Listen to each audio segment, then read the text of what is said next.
There was not one moment where I wasn't like, "I'm gonna fight this, I'm gonna beat it, I'm gonna overcome it." I never granted, the suffering's not fun, so I don't mean to diminish, like, when people are suffering, that's real. I hated it, it was horrible, I would cry curled up in a little ball sometimes with so much pain during the treatment, so that wasn't without suffering, but somewhere in the mind and the heart, I knew I could overcome this, and I knew that part of my life's journey at some level was to figure this out because I knew that in medicine, the more I had done my own work and healed on physical, mental, spiritual, emotional levels, that I could bring that healing to other people. Welcome to the Everyday Epigenetics Raw, Real, Relatable podcast. I'm your host, Susan Robbins, epigenetic human performance coach. This is where we discuss all things lifestyle, environment, food, exercise, work, mind, and social interaction as they pertain to epigenetic expression in a way that's relatable to everyone. So if you're ready to start viewing you as an individual, take control of your life and health, and get results, buckle up, here we go. Welcome to the Everyday Epigenetics Raw, Real, Relatable podcast. I am your host, back solo again, and I am so excited today. Buckle up, people. I'm back to my buckle ups solo here, but I am so excited for this podcast today. I have the honor, it is a true honor to me, and I didn't even know she was right in my backyard in Boulder, Colorado here, but I've got Dr. Jill Carnahan on here. And if you don't know who Dr. Jill is, you need to listen because you need to know who Dr. Jill is. I'm going to read her bio and then we're going to start talking here because we've been chit-chatting and the energy is fantastic here. We're jiving on a whole bunch of levels. And we're going to be talking today about the gut-brain axis and how microbiome shapes neuroinflammation and mental health. She did a blog on this. I've been reading her blogs and listening to her podcast. And this one really struck me because there's so much happening in this area and everybody's overcome with so much anxiety, crazy issues that they don't realize can stem from the gut and lifestyle driven and affect your epigenetics. So Dr. Jill is your functional medicine expert, dually board certified in family medicine for 10 years and in integrative holistic medicine since 2015. She's the medical director of Flatiron Functional Medicine, a widely sought after practice with a broad range of clinical services, including functional medical protocols, nutritional consultations, chiropractic, naturopathic, acupuncture, and massage therapy. She is a survivor, and we're going to talk about her story because it's super inspiring. She is a survivor of breast cancer, Crohn's disease, and toxic mold illness. She brings a unique perspective to treating patients in the midst of complex and chronic illness. Her clinic specializes in searching for the underlying triggers that contribute to illness through cutting-edge lab testing and tailoring the intervention to special needs. Her podcast is Resilience Radio with Dr. Jill, and I highly recommend tuning in. That's where I actually found Dr. Smelka. I poached him off of her podcast. I was like, she's got gadolinium on here. So it's available everywhere, and we're going to talk about where you can find everything we're going to talk about with Dr. Jill. She has a book. Her latest book is Unexpected, Finding Resilience Through Functional Medicine, Science, and Faith. So we've been connecting on that. And you'll also have to check out her documentary about her journey overcoming illness called Dr. Patient. So again, we'll talk about this at the end of the podcast where you can find all that, and we'll have everything in the show links, the show notes, because you have to check her out, and you will want to check her out after listening. So without further ado, thank you, Dr. Jill. Welcome to the program. Thank you, Susan. I'm super excited to be here, and obviously we're neighbors, which is so fun. It's a rainy day here in Colorado. I said this is like the perfect day to be recording. It is. It's like so great. So crappy out there. Oh, yeah. So let's start with your story. To survive this is a body that's taken some hits, and yet here you are, obviously vibrant as hell. Thank you. So to fill everybody in that you're a real person who's dealt with things. And I think so much of the time, like I said to you, I have gadolinium, I have Lyme disease. I know I've dealt with mold, so many things. And a lot of the times that's what brings us to doing this kind of stuff because we don't want people to have to go through what we've gone through. Yeah, so I was born a healer and I didn't know it for most of my life until I started really looking at what am I going to do with my life? What am I supposed to do? And as is a healer's journey, now in hindsight, it's so clear to see we often go through difficult struggles with the kinds of things that we're going to be able to help people in the world with. And I had no idea that was coming. I grew up on a farm in central Illinois. I was one of 5 children and really overall healthy, happy, beautiful environment, a couple acres and fresh produce from the garden. My mother was a retired nurse retired to take care of the kids and raise us, and so really a very Norman Rockwell-esque kind of environment that you would think is the perfect place to grow children. Unbeknownst to me, however, back in the 70s and 80s when I was small, they were still using pesticides and herbicides and Roundup and glyphosate and all these chemicals on the fields. We drank from well water. And I believe looking back at my story that that's where things started is we always talk about toxic load as the ability of our bodies to detoxify, and we correlate that to a bucket. So we're all born with a bucket, talk about epigenetics and stuff, and the ability of ourselves to detoxify. I look back, I'm like, I was born with a really small bucket because it filled up really quickly. And when that level of toxic load starts to spill over the top, the big three things that we see are cancer, autoimmunity, and neurodegenerative diseases. Two of those came in my 20s. So I was rolling around and just going along fine, and then decided to pursue medicine. And I had had a very holistic upbringing. My primary doc was chiropractor. I had seen holistic healers, and we still went to regular pediatricians. But my mom knew that, like, sometimes food was medicine first, or maybe an herbal tea was the first thing she'd do before she'd take us to the doctor. So it was a very balanced, like, not anti-medical at all, but we knew that there was better ways to heal our bodies than just drugs and surgery. So I went into medicine, allopathic medicine, having a heart of a naturopathic healer, a much more natural. And I thought, what if I take the very best of Western medicine, all the good stuff that we know about diagnosis and heart attack and stroke and chronic illness, and also integrate some of the best of this wellness and prevention in that. So I went in with a plan, and then during my 3rd year medical school, suddenly, during my surgical rotation, I found a lump in my breast. I was literally 24 on the verge of my 25th birthday, and I found a lump, had to have ultrasound, mammogram, and found out from the radiologist a few weeks later that I had breast cancer at 25. 24, Well, 25. I had Oh my, just turned 25, so a week after my birthday, it was the diagnosis was just I was 25, but just barely 25 years old, and what's so crazy is I'll never forget the day I get the call. I'm literally in my apartment in Chicago where I was going to medical school. I get the call from and it's interesting because when you're in medical school, the surgeon, the people who are treating you, they're colleagues and friends, so it's not just like some person you don't know. They're your faculty, they're your teachers, they're people who know you. So she had personally called me, the surgeon, a couple days after the surgery, and I'll never forget, I remember the chair, the wall, the color of the wall, the music on the radio, because all of us, when we have some big news that changes our life forever, we never forget that moment. you never forget. Well, It's like it was yesterday, yeah, it's regardless of like how boom, far like 9/11 for people. People can remember where they were when they turned on the TV and someone called and told you your father died or something like that. We know. So for me, no different. At this moment at 25, I'll never forget that moment. Her voice cracked on the phone and she said, "Jill, I don't know how to tell you this, but you have aggressive breast cancer." And she went on to tell me that number one, the cell grade, the type of tumor was one of the most aggressive things she'd ever seen in her life. Number two, at the facility where I was doing medical school, Loyola, I was by far the youngest person they'd ever diagnosed. So I was an anomaly. And so all of a sudden this news, right? And I had always had a deep faith, but it was really like, okay, what do I do with this? Because I could have 6 weeks, I could have 6 months, I could have a lot longer. I don't know. But when you're facing, and everybody who's listening has had some form of this where some crisis challenges your core belief system and says, what are you going to do with this?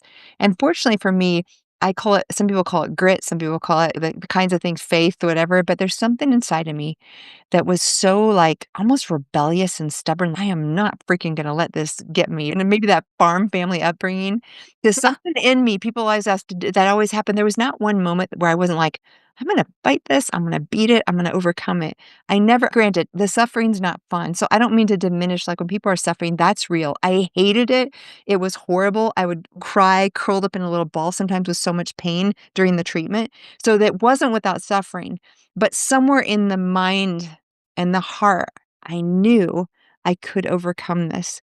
And I knew that part of my life's journey at some level was to figure this out because I knew that in medicine, the more I had done my own work and healed on physical, mental, spiritual, emotional levels, that I could bring that healing to other people. But I was a baby. I was a baby healer.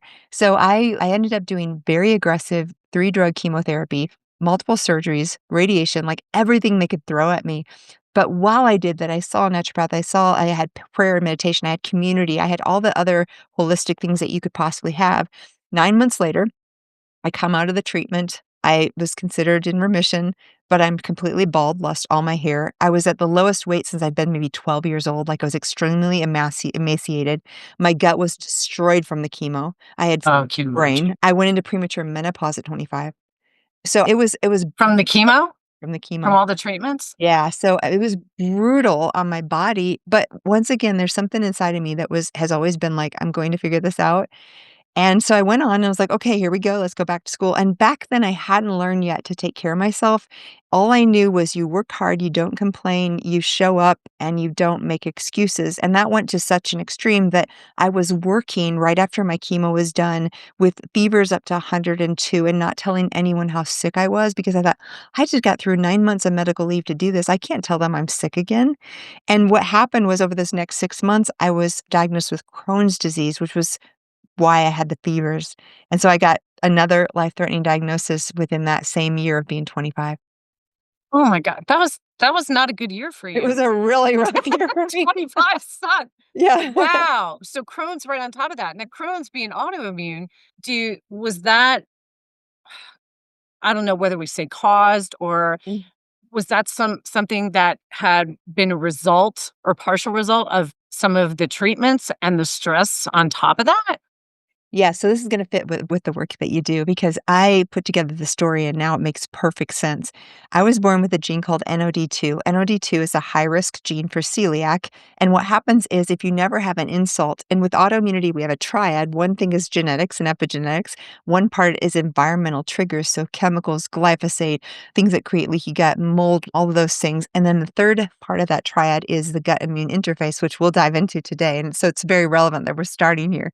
And so those 3 things have to come into play, and so I already had the foundation of a high-risk gene, and that particular gene is really interesting because what it does is take someone like me, and I have an abnormally aggressive immune response to a normal microbial threat. So, for example, you take chemotherapy, one of which drugs was Cytoxan, which creates a more permeable gut, and you throw that drug in a person who already has a susceptibility to react more aggressively to this insult of the leaky gut leaking in bacterial components like cell walls into the bloodstream because there's only one cell layer between the gut lumen and the blood. And so those components, because of the chemotherapy, creating a much more permeable gut, I could say it's like Swiss cheese all of a sudden.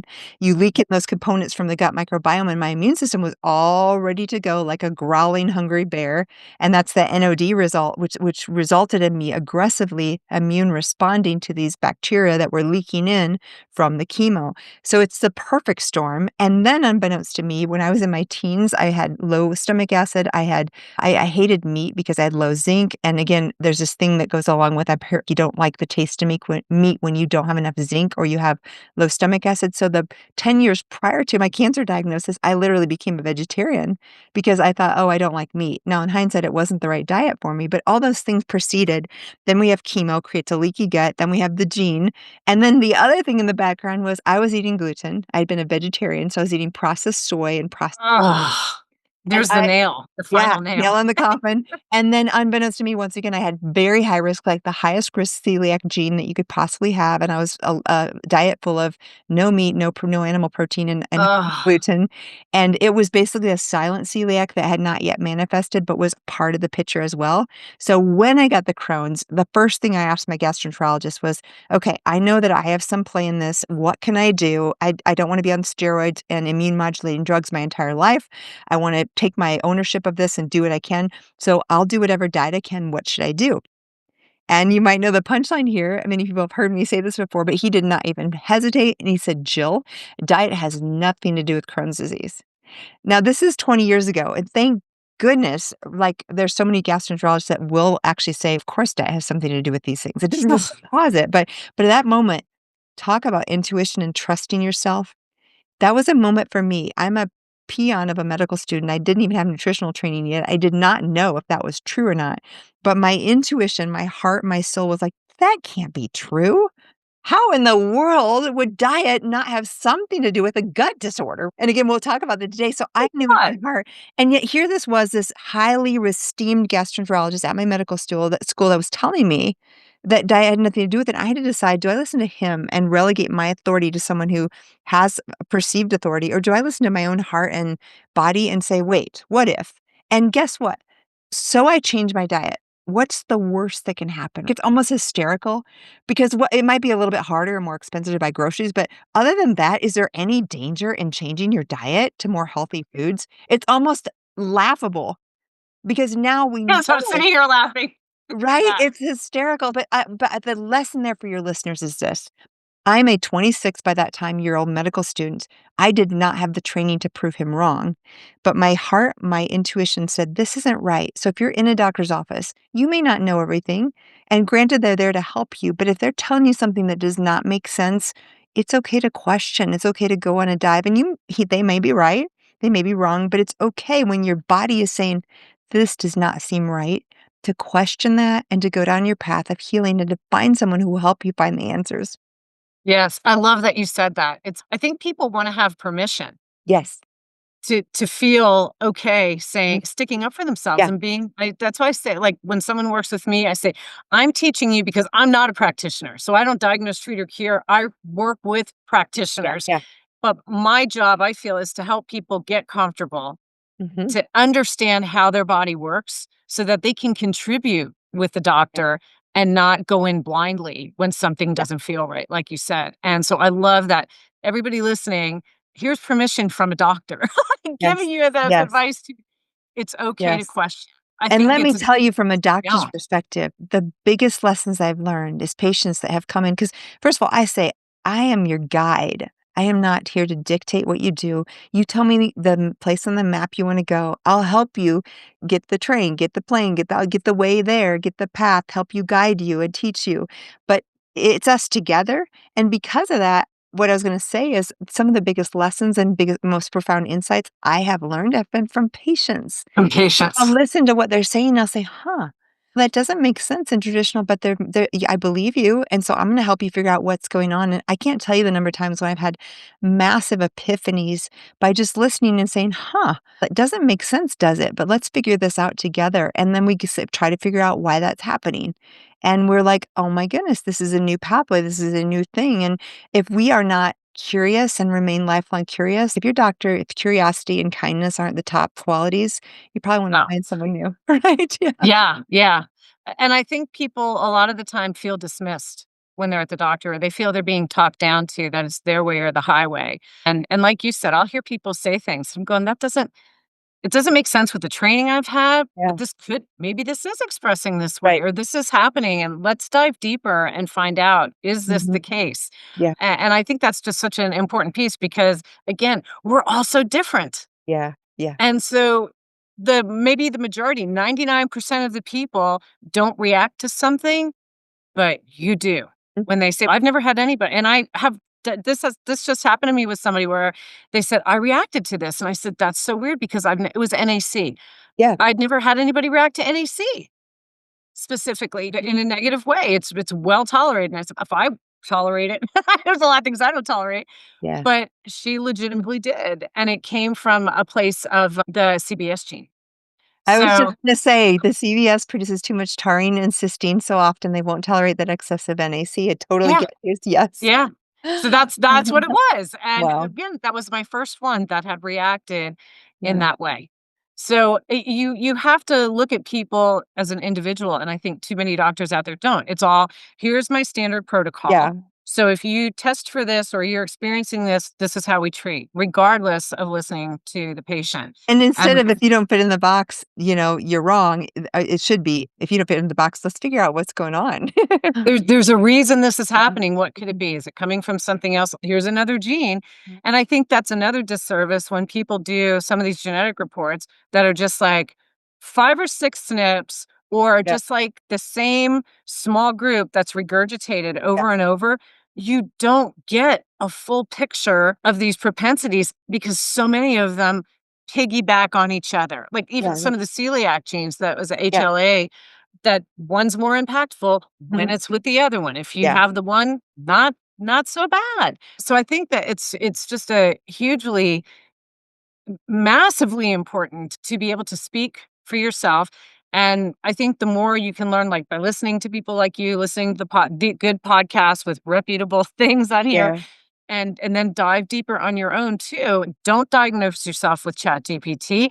Yeah. Don't treat yourself with ChatGPT. Learn from real people so that you have information to take with you to contribute and not just listen. So keep going with your story. I think that was a great little we took a little off road there, Yeah. but I think it was Totally, relate to so once I was like, "Okay, I think diet has something to do with it," I was just in my own search and research, and I realized there had been some evidence for a specific carbohydrate diet, which also was gluten-free, and I thought that's Elaine Gottschall's work if anyone wants to read about it. And even to this day with Crohn's and colitis, between GAPS and SCD diets, those are 2 of my favorites to start with for inflammatory bowel disease, maybe not all the other things, but that one.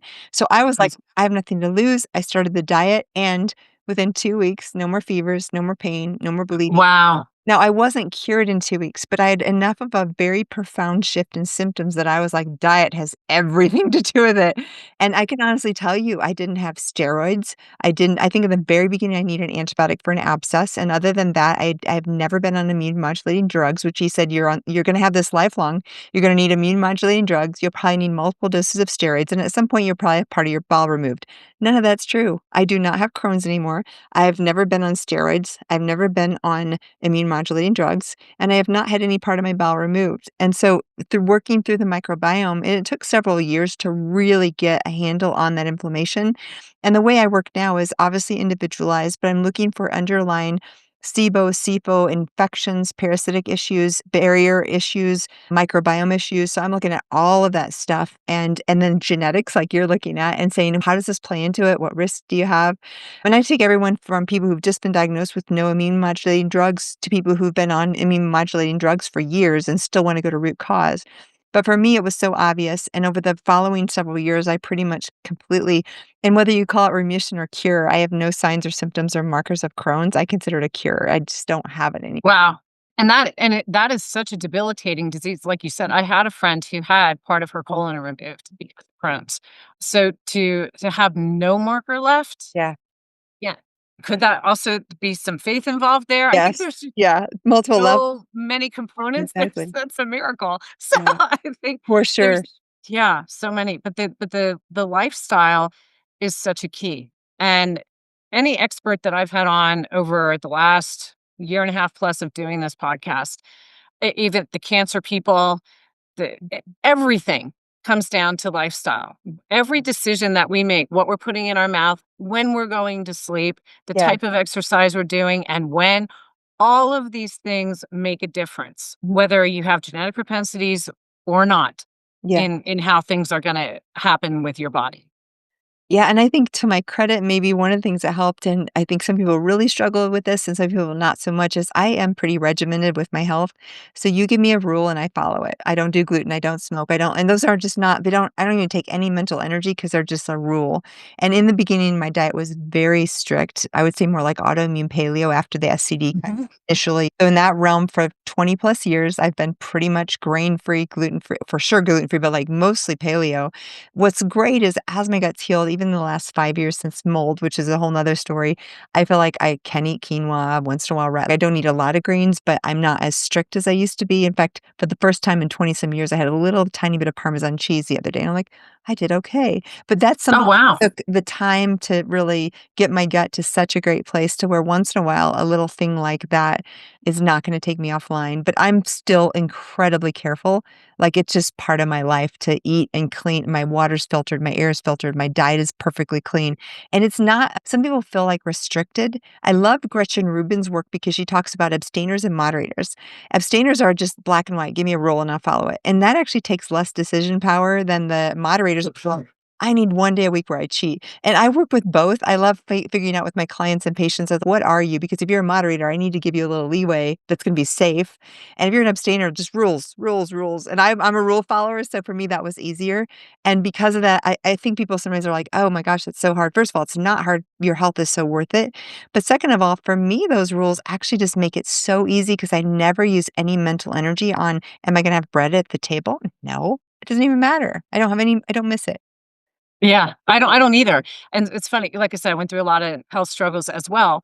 And I am very regimented and I've been for years. And when I saw that I was an ApoE4, and I've talked about this on here, I stopped drinking. That was April of 2019. And don't miss it. When Yeah. I found out I was celiac, stopped all the gluten. I don't eat bread.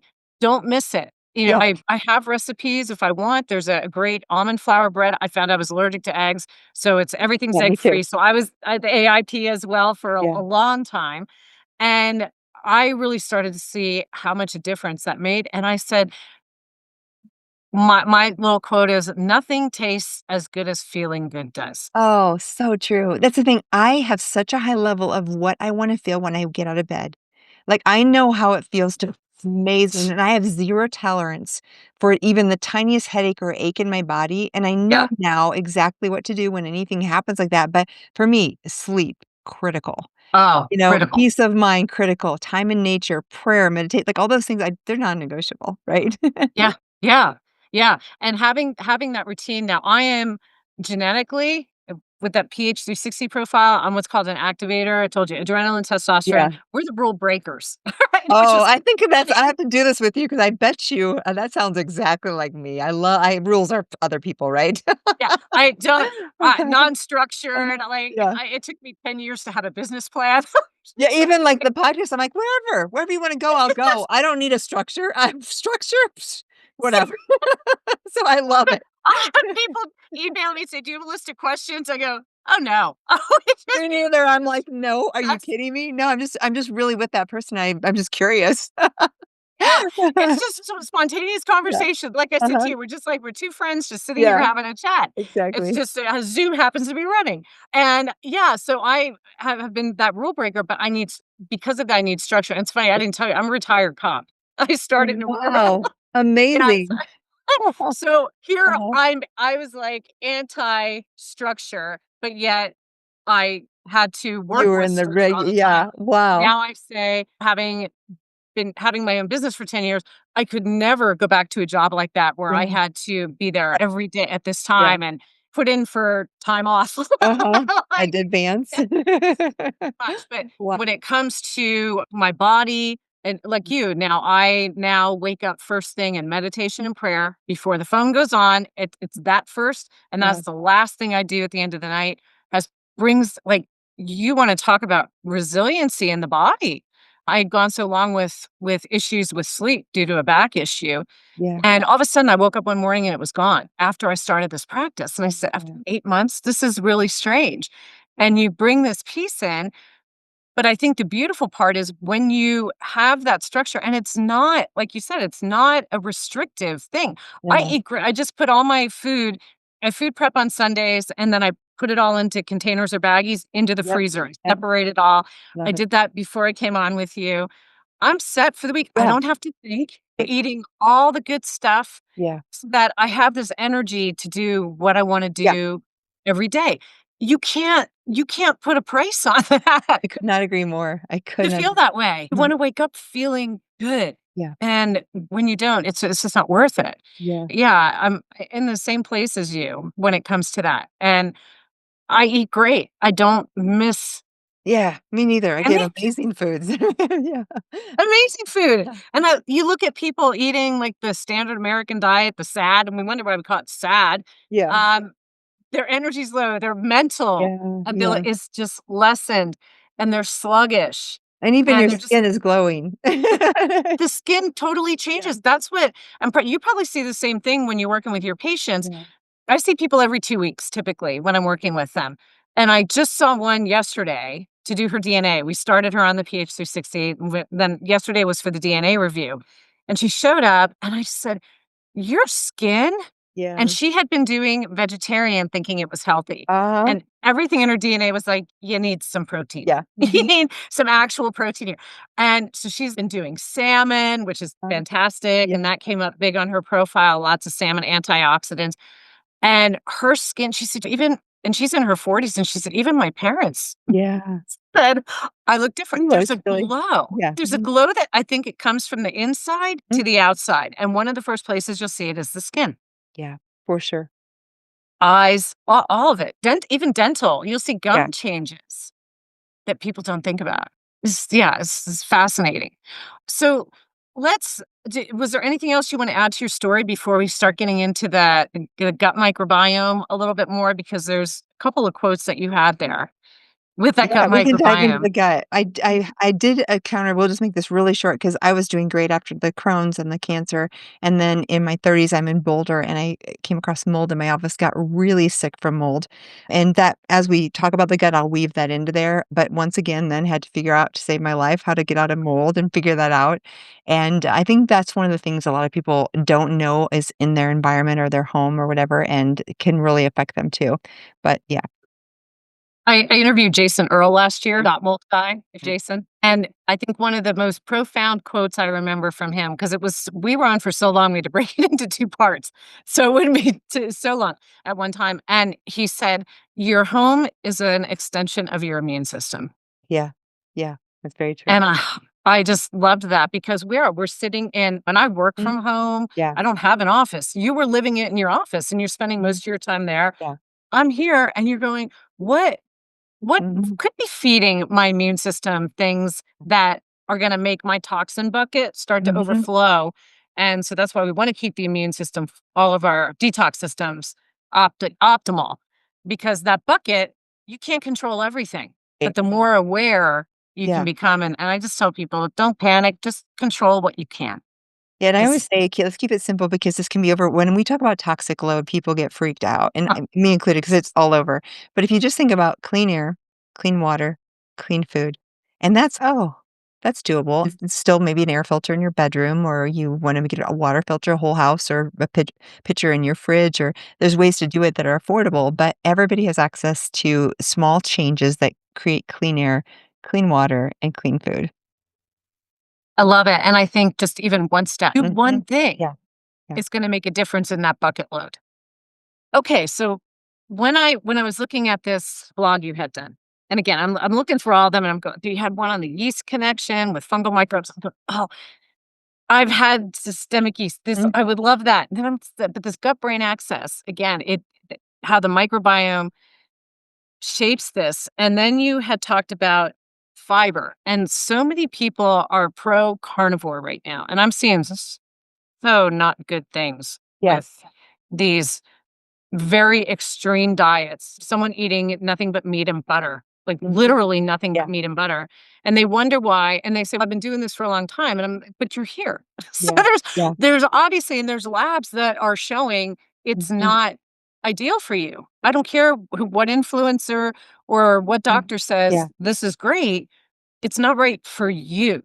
And you talk a lot about fiber, Mhm. fiber-rich foods and how important that is. And again, that I was just thinking this really it really hits. So if you want to, you can start anywhere you want with this, Sure. but it really reached me, and I think this is really important for people to understand that some of this is a huge part of nutrient density Yeah, that our so body and I think I can frame the gut brain and then also talk a little bit about yeast, and so I could think I can talk about everything you wanna talk about too.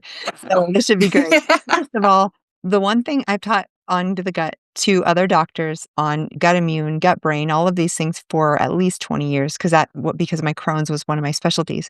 So one thing that has been always part of my lectures for the past 20 years is diversity is king. What that means is having a diverse gut microbiome over and over and over and over again in the study shows that it's one of the most important things we can do. When I talk about it, I always talk about it's almost like back in the day of the Ireland potato famine. What happened is all the farmers were like, oh, this type of potato is really high yield, so let's all buy that seed and that plant that potatoes, and they get these potatoes, and then all of a sudden there's a blight that happened, and it wiped out all of the potatoes because they all had the same genetic material. There was no diversity, and you can understand this as a geneticist advisor. That's the same as our gut microbiome. And for years and years, even as practitioners, we got sold a load that was not true about probiotics. Oh, that we have 200 billion, we have 500 billion, we have all these different strains. We have 10 strains, we have 8 strains, we have 12 strains, we have 15 strains. There is no science behind the more strains and the number of millions of microbes in diversity. And that makes not sense because we're like, oh, there's a lot more probiotic in this capsule. There's a lot more strains. This should be better for diversity. But back to your point, our diversity does not come from a probiotic we take. In fact, I've been challenging this for a decade and saying if we have a 10 strain, 250 billion probiotic, we could be creating monoculture with those 10 strains instead of diversity because we're giving just these 10 strains when we have The same thousands things. of strains in our gut. So, what's the solution?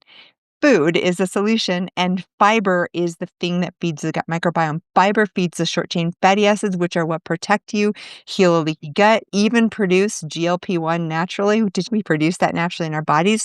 So, anytime we have fiber feeding the microbiome, it is absolutely core for diversity. And diversity over the decades has shown decreased inflammation, decreased diabetes, decreased obesity, decreased heart disease.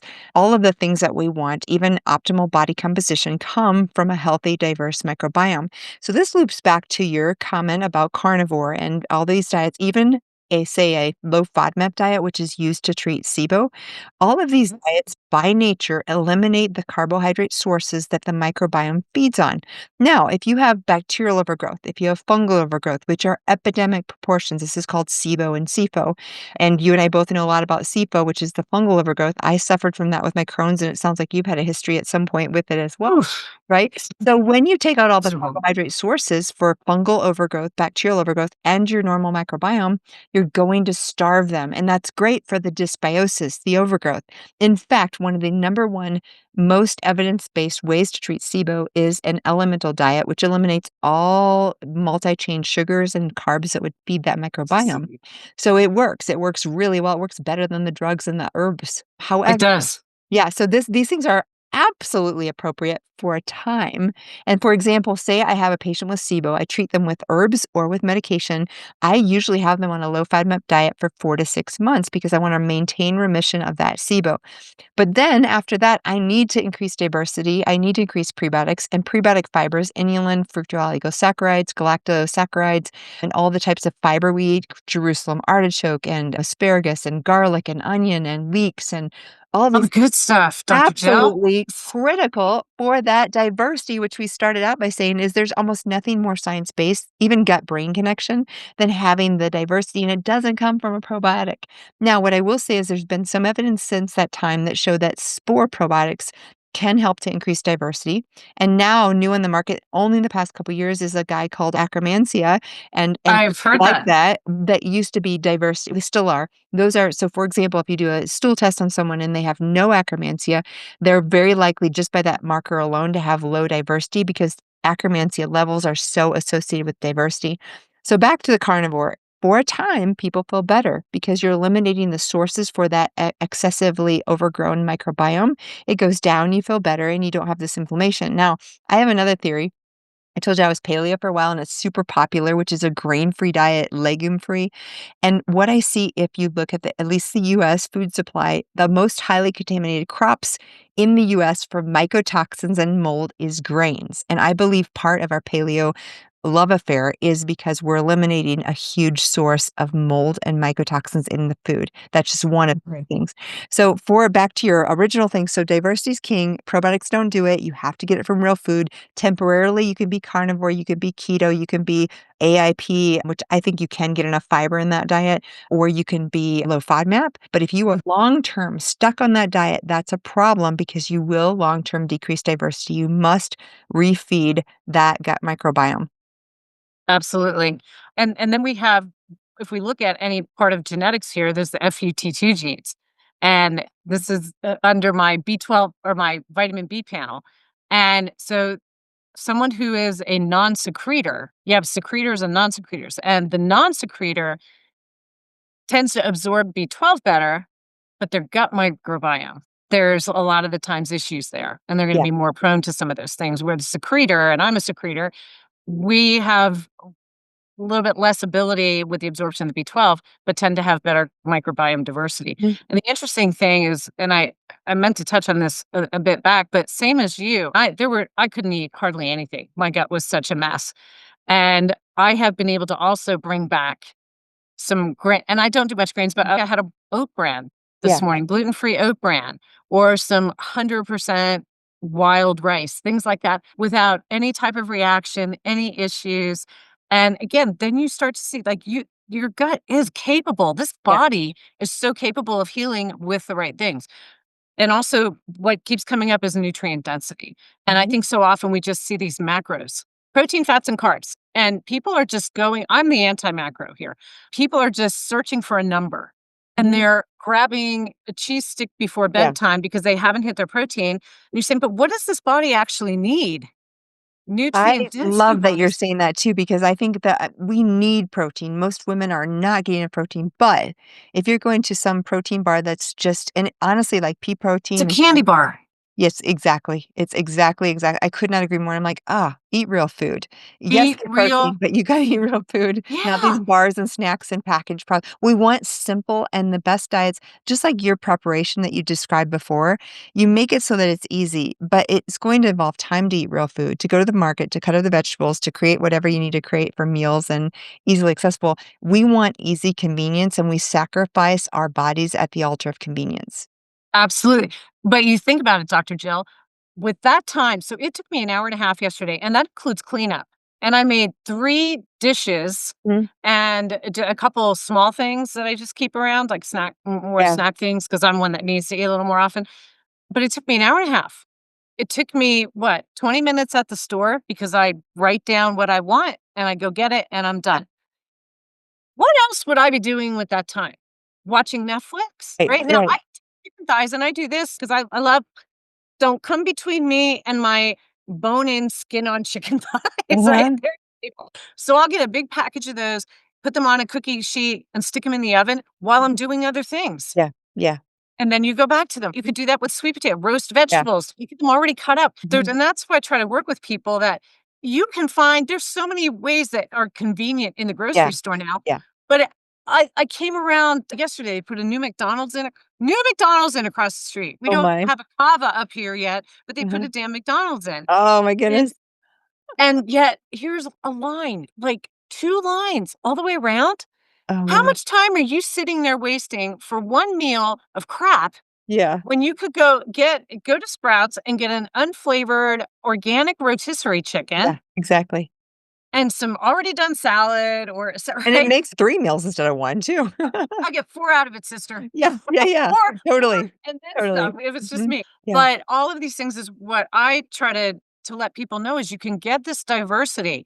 Pick the rainbow, walk around, pick the pretty colors of fruits and veggies because they all have different yeah. nutrients in there that feed the gut, feed the body, and give us energy. And the antioxidants, because we're under so much Mhm. oxidative stress, it's Yes, ridiculous. It's like our cells are we're creating rust from all exactly. this crap and the Mhm. toxins. I love this conversation around all this. I don't hear doctors talking about this. It's all go carnivore, go keto, Right, just cut right. it. And it's not right. It might be. And I think also my thinking is they're eating so much crap to begin with.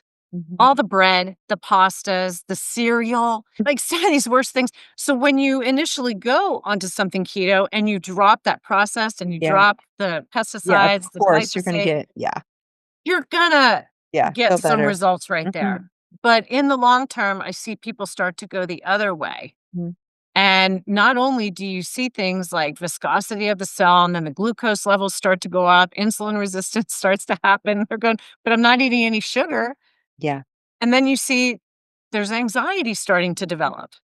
And Mhm. so I guess this is where all this comes into play. And I'm talking to you and it's this light, this flash going off saying, oh my gosh, it really is this gut brain Yeah, axis yeah. that we're just not getting with these extremes.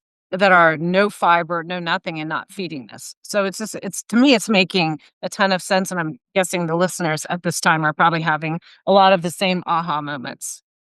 Yeah, and we'll just really quickly touch on the gut brain, the principles. There's a few really simple things. One is bidirectional communication, which means our gut talks to our brain through the vagus nerve, and our brain talks to our gut through neurotransmitters and hormones.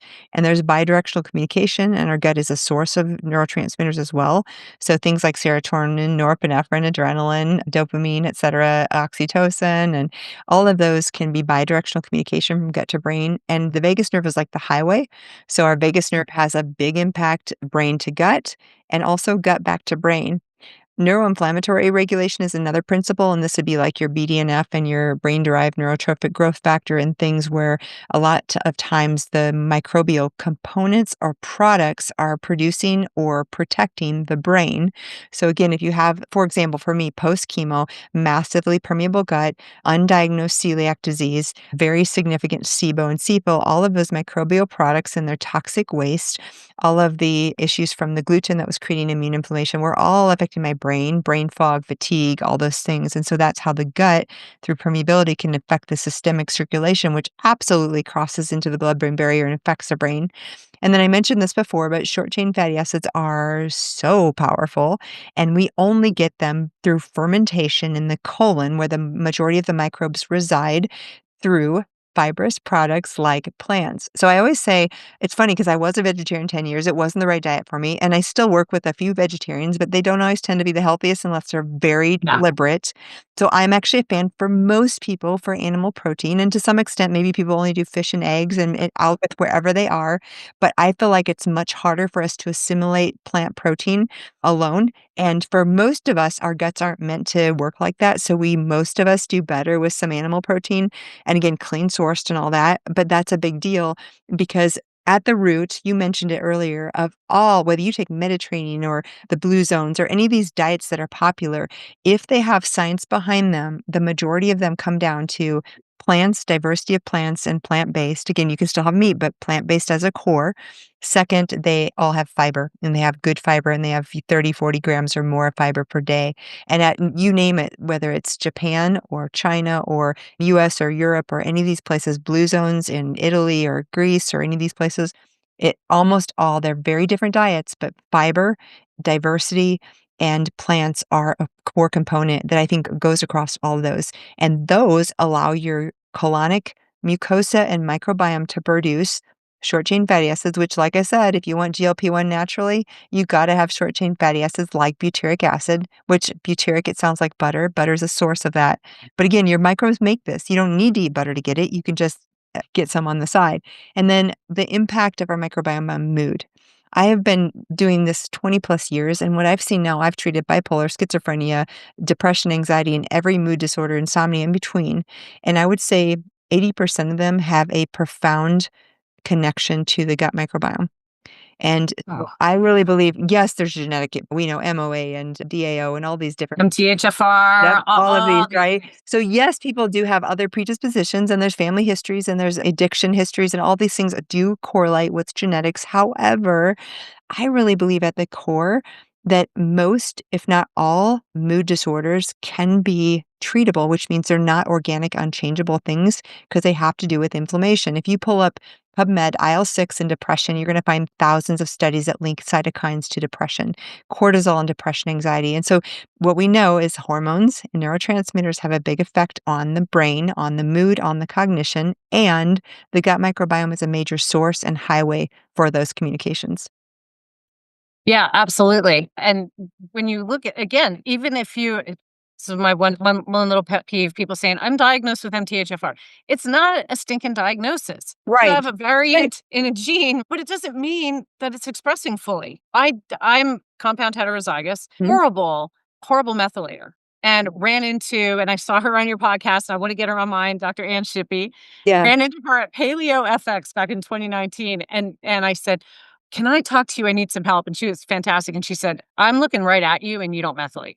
You're not methylating well. And I was like, what the hell is that? 'Cause I didn't know. Wow, That's yeah. where I discovered Yeah, epigenetics. yeah, exactly. Amazing. And now I actually I do really well. I don't have issues with Yeah. methylation. I don't. And again, it's because of the choices you make. So when I see people say, I'm diagnosed with this, and this is what supplement can I take to fix this? You can Right. take all your vitamins, but if you don't address your diet Yeah. and quit with the breads, all of these things that are feeding the expression of these Mhm. genes, Yeah. Couldn't agree that's more. all it is. That's all Mhm. it is. Yeah. Like, if you don't want this to happen, but you Yeah. see so much of it, especially around MAO and MTHFR Uh-huh. and the DAO, how much it affects Yeah. anxiety. Yes. That DAO, histamine, Yeah. Hu that's Yes. a huge one for me. I won't s People think histamine is all just being stuffy. I don't sleep. It's such a Oh, it's huge for mood. Absolutely, and it's oh, mhm. Yeah. rapid heart. Like, I was sucking down the DAO that I'm trying to Uh-huh. Stephen Wright last night because I had Indian food, which was a tomato-based Uh-huh. curry, and within 2 minutes, I'm stuffy. I'm so stuffy, Uh-huh. I can't breathe. So I'm Wow. taking these little things. I took 2 of them, and it completely stopped.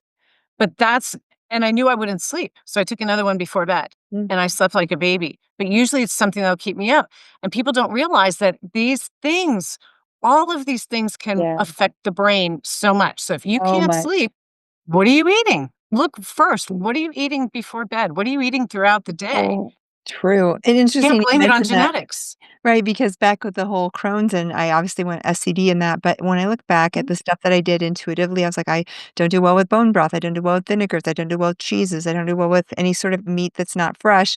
Of course, it's all high histamine, and now hindsight, years later, of course, I was also on a low histamine diet, which was a game changer for me with the Crohn's, maybe even more so than the SCD. But I knew these foods, again, I trusted my intuition, like, this isn't good for me, this isn't good for me. Even vinegar at the early start, anything fermented, of course. And now I'm fine with lots of those things. But in the beginning, low histamine diet was a game changer for my Crohn's.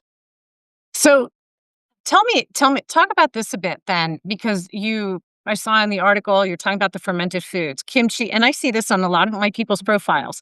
That you have Ayurvedics, Chinese medicine, or two of the sciences that are within this algorithm.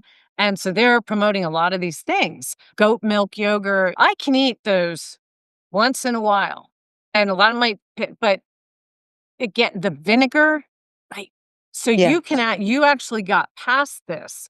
What do yeah, you think helped you get past it? Because I know there's yeah. also there can also be a hormone connection there too with the So histamine. But if real quick, what so if you have somebody that's got major issues with histamine and are still working with that, yeah, what could you substitute? Or what yeah, are some other foods as opposed to some of the fermented foods yeah, at this time yep.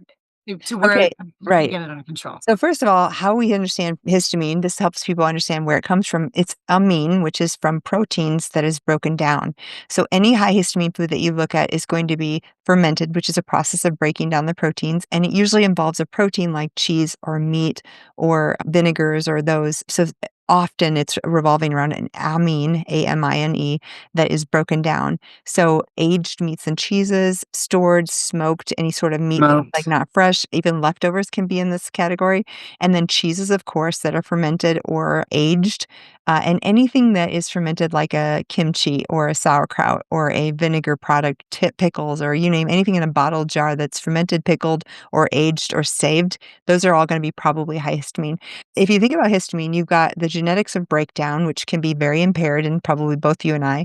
You've got the intake of what you're eating, and then you've got your ability to process in internal exposures. So, one of the things that might be different for those for you or for me or any of us who want to get over that histamine intolerance is if your gut microbiome is loaded up with with the types of microbes that also produce histamine, you've got an internal production system.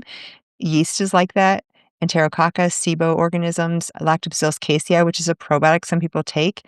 So you've got to understand whether it's a probiotic you're taking or an internal milieu that's overgrown. You might have a source inside of you that's not food and not your genes that's producing like a factory. And you've got to take care of that. Then, when we have high histamine, by nature, histamine increases permeability. So you're going to have a leaky gut if you're eating high histamine food. So over my 20 years, since Crohn's, I have healed my gut to where I don't think I have near the permeability. And I think the key link there for me being able to tolerate foods now is I have really healed the leaky gut. Now, many people are old school, like, oh my gosh, I have leaky gut. Let's take glutamine. Let's do this. You cannot heal a leaky gut if you have an insult that's creating permeability. So if you have mold in your environment, if you have a tick-borne infection or something creating inflammation, if you have a really poor unhealthy diet, if you have microbiome that's imbalanced, there's no amount of glutamine or bovine immune globulins that's going to heal a leaky gut if you have an insult, which means microbial overgrowth, yeast overgrowth, parasites, infection, toxin, all those things. So you must first clear out the overgrowth, the toxin, the infection, and then, only then can you start to heal a permeable gut. And in my own history with me being able to tolerate, like, literally maybe 25 years, a hard cheese like Parmesan in a small amount, never have I touched cheese, and that's it. That's huge. It's huge. And I'm like, Huge. "I'm okay." Now, if I eat too much, I would have a problem. I'm talking just a few little Right, crumbles, just little bits, little tiny bit. I'm like, little bit. "Okay." Mhm, But all that is because now I have a place where my gut, I think, is really quite healed from the permeability issue, and it took mhm. decades, it took a long time. Yeah, that is a long time. But again, I think you give the body the things that it needs, your specific body, right? Yeah, Not what's yeah, right for another person, because that's what people are looking for. And they hear from a friend, this worked for me. Okay, but your bodies are completely different. And maybe this one's got mold and this one's got Lyme, or this one's perfectly fine. But we just don't know what's right for us. And I think that's the hardest part of it for a lot of people is they're just kind of throwing caution to the wind, I don't know, but throw the spaghetti against the wall and what's gonna yeah, stick to see, but I do agree 100% with you about that, with the gut, the permeability and the ability to heal that out, where you can it goes back to when you're talking about something like a histamine diet, and yeah, I'll say to a client, I recommend you just eliminate the highest histamine foods or the histamine liberators. And they're things that everybody loves. Strawberries, yeah, citrus, yeah. Chipotle. Spinach, yeah, It's yeah. just like, what are the biggest things But I to also recommend? say, so say you're doing a spinach, almond milk, and strawberry, or like, we'll take Smoothie. the kale, blueberry, like, you can actually make these switches, and it depends. You can look at charts, you can look at diagrams and see, and I always say it's a load thing, so if you have a bunch of high histamine in one day, you can just switch it around, and just like me having a little tiny bit of Parmesan the first time in 20 years, a little bit is okay because the rest of my diet's pretty low histamine. Yeah, and it's just those little substitutions. Yeah. It's exactly right. And I think the other key is to say, look, it's temporary Mhm. because you're Yeah. not going to Yeah. want to be in a low histamine diet forever. Right. I'll go out. I couldn't do avocados every day, but I sure as heck enjoy one in a salad once in a while. Like when I Yeah. go to college, Exactly. A little bit, right. Right. maybe a little bit of lentils and I'm good to go. But then I'll leave out all the pickled things. Like I'm not going to overload the bucket at that Yeah. Exactly. instinct where I'm gonna be miserable. And I Exactly. think that's the key, and for people to realize that these are temporary things to help you heal. Yeah. But we're so into this pleasure. I have to have that dopamine hit to Yeah. to make me feel good and give me that pleasure. So And then you also brought up BDNF, which is mhm. high impact, and that's one of the genetic SNPs we test for. Yeah. And BDNF people, that is really important for memory, for your here's me going, memory. I have good BDNF, right? But I'm here thinking, like, what am I talking about?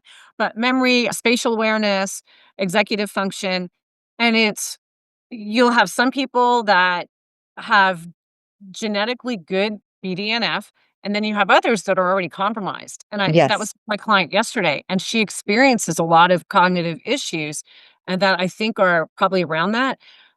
And then when you look at that gene a little further, things that lower BDNF. So even if you have genetically good BDNF, when you look at lifestyle, sugar, Yes. Yes. Yes. stress, Yeah. And we spice. didn't yet mention exercise, but that is, like, foundational for all of these things, like, we cannot.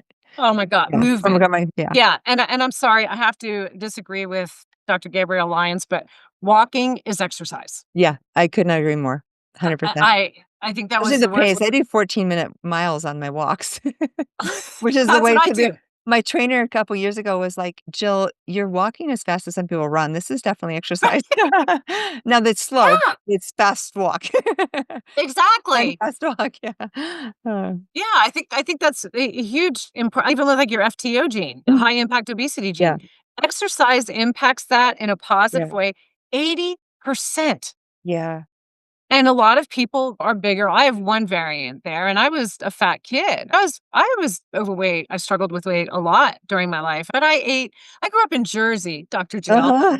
The hoagies, cheese Yeah. steaks. My mom cooked a lot of Italian food. This was the stuff, and my grandmother baked, and she lived with us. Yes, So, yes, you relearn all the things that were tradition and then yeah, oh my yeah. gosh. So I just those genes were dialed up big Mhm. time. Oh, like you said, you're at the low, you get down to this weight, and it's not even a struggle Yeah, to be there when you're in your flow of exactly. doing the movements, like just getting out, enjoying nature, social, just all of these lifestyle things. And that's affecting the gut, that's affecting diversity, and that's affecting the brain. So if you're not happy with your life, Yeah, it's it's- absolutely huge. so what tips would you give then as far as somebody thinking, this is really sounding a lot like me? Yeah. How are we gonna so maybe we I love this idea of kinda like, okay, what do we do with all this information we just threw out there? I would say the first thing is trust your intuition. If you're going to provide, or even Susan or I, find someone who will work with you, who will collaborate with you, who will actually validate you, and get curious about what questions you have, what symptoms you have, and maybe if there's not a clear answer, they'll say, "Let's figure this out together." So that trusting your intuition, finding someone to partner with. Then in the middle here, we talked about trauma and difficulty and all that, and I would say among all the many, many, many, many, many things I've done, I think you and I share this, there's a deep abiding faith that I have, and that can look like wherever you're at, whether you believe in a God or not. Faith to me is how do we grapple with the inevitable uncertainty that life is going to bring? And now more than ever, people are dealing with uncertainty. And whether you believe in God or a divine source or power or not, we all have to find a way to deal with that uncertainty. For me, that faith to believe that I can overcome and that there is a higher power that's good and powerful and loves me is so critical to my success in overcoming.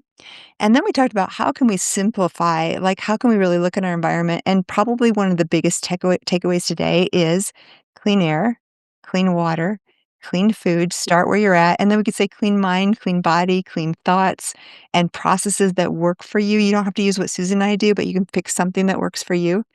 And then how do we steward this and take what we've been through and what we've lived through? Because I'm a doctor, you're an expert in the genetics realm, and we're helping people through what we've been through. But every single person listening has a story.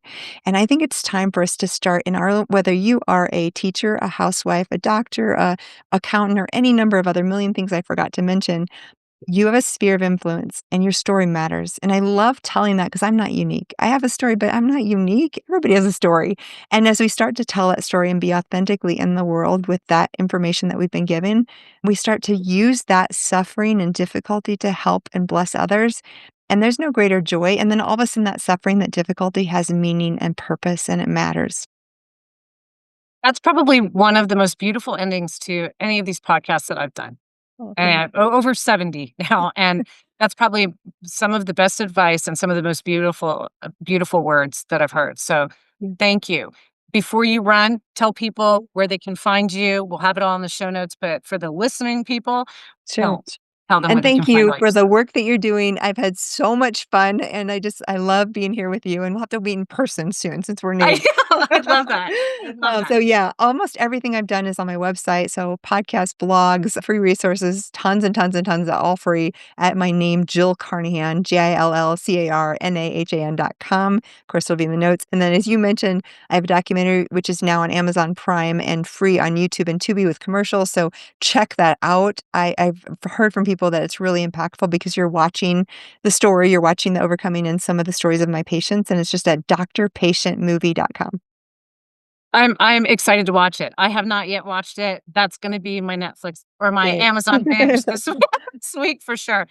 Thank you so much for your valuable Welcome. time, knowledge, and for joining me, and I definitely wanna meet you in person. I'm so grateful for you being here. So everybody, be your best medical advocate, learn about yourself, be true to yourself, get out there, make it a great day, and be your most authentic self. Thank you for joining us. Thank you for tuning into my podcast. If you enjoyed this week's episode, I'd love for you to share it with someone who'd find the information useful. Please leave a review anywhere you listen to podcasts, and it'll help the information get out to others. If you're interested in seeing if we're a great fit to work together, the link is in the show notes below where you can sign up for a free consultation with me. So go make it a great day and let your authentic self shine.